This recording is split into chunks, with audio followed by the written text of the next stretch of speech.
These are Peter Obi's activities in the United States of America. I reported that Peter Obi has been in the US since the 24th of this month, September 2025. So he showed us his activities through his verified Twitter account that we now call X. So what I'm going to do is that I'm going to read out his activities as he posted on his X account, and then we look at what he has been up to for about 2 days now. So let me just read out his activities. Participation in Black Congressional Week events in Washington, D.C. This is written by Peter Obi. Yesterday, Thursday, the 25th September, in Washington, D.C., I participated in the activities of Black Congressional Week with special emphasis on Georgia State events. First was the Congressional Black Caucus Week reception hosted by U.S. Senators John Ossoff and Reverend Raphael Warnock at the U.S. Senate.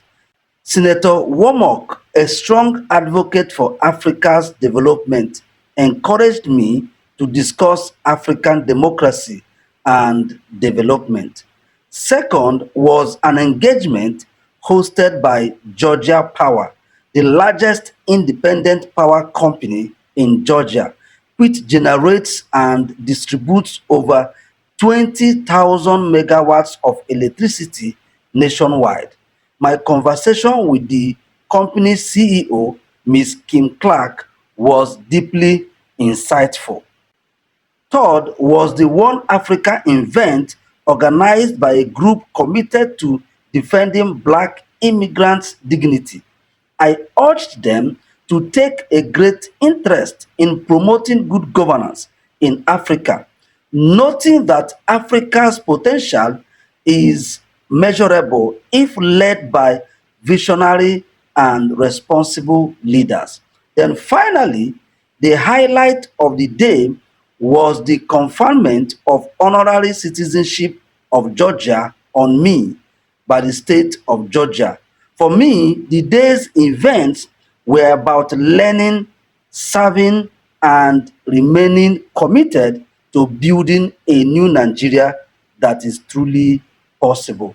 Peter Obi. So this is what he wrote on his verified X account. Now, when you look at what Peter Obi wrote, they are very significant and they make a lot of sense. Now, when you look at it, first and foremost, Peter Obi spoke at these events. And then this man was speaking on how Africa can be developed. Now, the other group that he told them that they should ensure that Africa has good leaders, that Africa can be better if we have good leaders. So not just about giving us aids and giving us handout and giving us loans and giving us money and all of those things. That if they can look at helping us in ensuring that we have visionary leaders, that is what Africa really needs, which is the truth.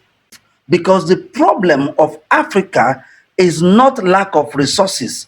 The problem of Africa is not lack of natural resources by God, but the issue we have with Africa is lack of visionary leaders. It's lack of leaders who understand how to lead, who see beyond their nose, and then who are able to transform the continent. So Peter Obi was spot on. And what he said there is the problem of Africa. So if these advanced countries, if these Western countries that give us loan, that say they love Africa and that they want Africa to develop, if truly that they want Africa to develop, that they love Africa and they have Africa's interest at heart, what they should do is help Africa elect leaders that will love Africa, that will develop Africa, not necessarily aid. The truth is that Africa doesn't need aid. I will say it again. Africa, including Nigeria, We don't need aid. What we need is leadership. We need good leadership, not foreign aid or foreign loan. So, and that is why I love what P2B told them, that look, they should look at, Africa having leadership, good leadership, not just about AIDS and all of that. So P2B was spot on in his speech. Then the next thing that he did was meeting with that power company. Now, P2B, anywhere this man goes, he goes to look at the interest of Nigeria. Remember, he went to Egypt in 2022 before election. Now he has gone to the state of Georgia in the United States, and he still met with the power company, the largest power company in the state of Georgia, and he spoke with their MD. He spoke with the management, and this man is getting ready for presidency. Now, what this tells me is that P2B's presidency will not be such that when he starts, he will start thinking of what he should do. Unlike what we have in the past, where they will come into power, they won't even know what to do. But P2B already has the connections. He already has gone ahead of his time. He has already met the right people that he will work with. And that is very significant. So, in all I'm saying here, the summary of all these things is that this man called Mr. P2B is highly connected. This man already understands the job of leadership. So, imagine this man's presidency.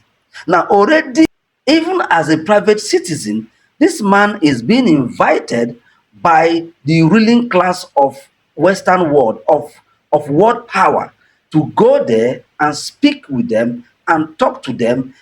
So he's traveling around these places, being invited by the people in power to discuss with him. Now, this man has all these international connections, even as a private citizen.